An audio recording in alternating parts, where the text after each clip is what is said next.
আশা আছে অনেকে পূরণ করে দাও।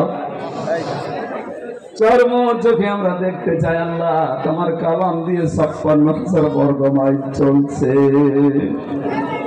3টা বছর জালেমের এই জেলখানায় আমি অসুস্থ হয়ে গেছি।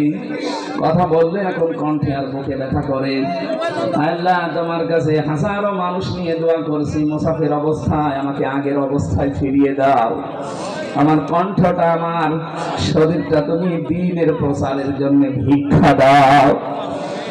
মা বোনেরা যারা এসেছে এদেরকে সুস্থ রাখো, ভালো রাখো। আমি সহ যারা অসুস্থ আছি শেফায়ে কামিলা আজেলা নসিব করে দাও। মাওলানা আব্দুল কুদ্দুস, মাওলানা হোসাইন মাহফুজ সহ সব আলেমরা এখানে আছে, আলেমদেরকে মঞ্জুর করো।